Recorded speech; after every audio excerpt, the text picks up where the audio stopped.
केवट ने प्रतीक्षा की, सबरी ने प्रतीक्षा की, भगवान चल के आए। अहिल्या जी ने प्रतीक्षा की, भगवान स्वयं चल के आए। भाग्यवान वो है जो भगवान के पास चल के जाता है। यहाँ तो उन महाभाग्यशालियों की कथा है जहाँ भगवान स्वयं चल के जाते। भगवान चल के गए। बोलो, सबरी प्रतीक्षा करती थी भगवान आएंगे, भगवान आएंगे। लोग कहते थे पगली, अरे गुरुजी को कहना था, कहाँ गए? गुरुजी ने कहा था बेटी भजन करते रहो, एक दिन भगवान यहीं चल के आएगा, यहीं रहो, कहीं जाने की आवश्यकता नहीं। तो जब भगवान आए हैं तो सबरी जी को गुरु जी की बात याद आया। सबरी देखी राम गृह आए,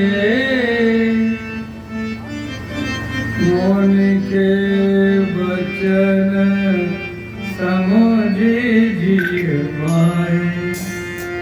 गुरु जी की बात याद है। गुरु जी ने कहा था देखो भगवान आ गए। तो भगवान की प्रतीक्षा करनी चाहिए, लेकिन जिसके जीवन में संशय आ जाता है वो भगवान की प्रतीक्षा नहीं, भगवान की परीक्षा करता। अच्छा, गंगा जी में आप स्नान करने जाते हो तो गंगा जी में लोगों को तैरते देखते हैं, लोग तैरते। आपको तैरने नहीं आता, आप कहोगे कि हमको तैरने आ जाएगा तब हम गंगा जी में उतरेंगे। तो बोलो भैया गंगा जी में उतरोगे नहीं तो तैरना आएगा कैसे? पहले अखाड़े में उतरोगे कि पहले पहलवान बन जाओगे? अखाड़े में उतरोगे तब तो पहलवान बनोगे। गंगा जी में उतरोगे तब तो तैरना आएगा। बोले आप क्या कर, हमारा ये काम हो जाए तो भगवान हम आपको प्रसाद चढ़ाएंगे, चाहे आपकी पूजा करेंगे। पहले भगवान आपका काम करे तब आप पूजा करोगे।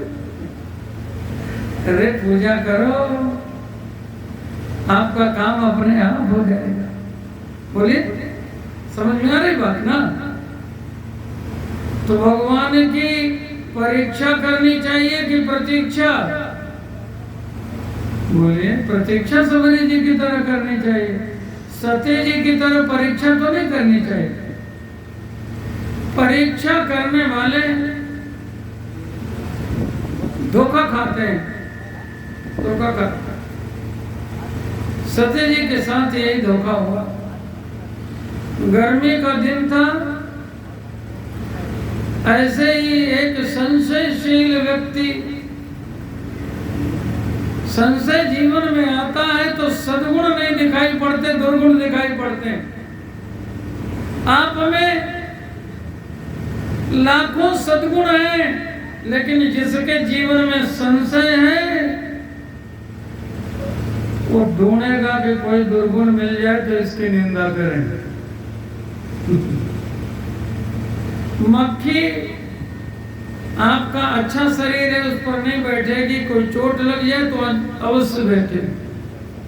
ऐसे ही संशयशील व्यक्ति कोई न कोई दोष ढूंढ लेता है। इस संशयशील व्यक्ति की कथा, इसने गर्मी के दिन में देखा तरबूज होता है बड़ा बड़ा, 5-5, 10-10 किलो का तरबूज। तो उसने देखा तो कहा देखो कितना बड़ा फल है, लेकिन पेड़ छोटा, पौधा छोटा, छोटे पौधे में इतना बड़ा फल लगा दिया। अरे जो बड़ा पेड़ होता तो बड़ा फल लगाना था। उसने एक गलती नोट की भगवान की। इसके बाद आगे बढ़ा तो आम के पेड़ में छोटे छोटे फल लगे थे। तो कहा देखो वहाँ छोटा पौधा, उसमें इतना बड़ा फल लगा दिया, और इतने बड़े पेड़ में छोटे छोटे आम लगा दिए। दो भगवान की भूल इसने लिख ली डायरी में। अच्छा, गर्मी का दिन था,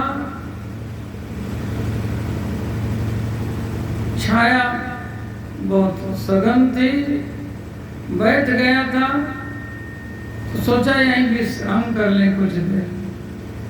तो आम के पेड़ के नीचे वही व्यक्ति थोड़ा विश्राम करने लगा।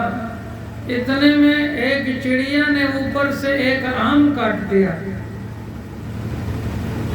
अब भगवान की लीला समझिए, ऐसे चिड़िया ने आम काटा, वो आम इसके नाक पे गिरा।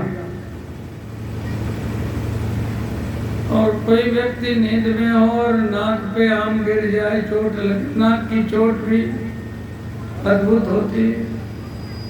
नाक से खून निकलने लगा, देखा तो आम गिरा था। अब इसको याद आया, भगवान की भूल नोट किया था। छोटे पौधे में बड़ा फल, 5-10 किलो का तरबूज, और बड़े पेड़ में छोटा फल। अब इसने सोचा कहाँ यही तरबूज लगा दिया होता, आज नाक पे तरबूज गिरा होता था। बोलो, आज तो जयराम जी की हो जाता कि नहीं हो जाता? ये बातें बाद में समझ में आती। सती जी को बाद में समझ में आई बात।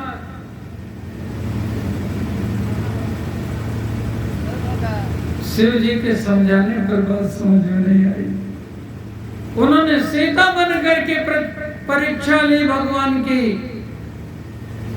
शंकर भगवान ने सती का त्याग कर दिया। जो इस मार्ग पर चलता है, जिस मार्ग पर सती जी चल रही, शंकर भगवान उसका साथ नहीं देते। शिव संकल्प की मन माही, यही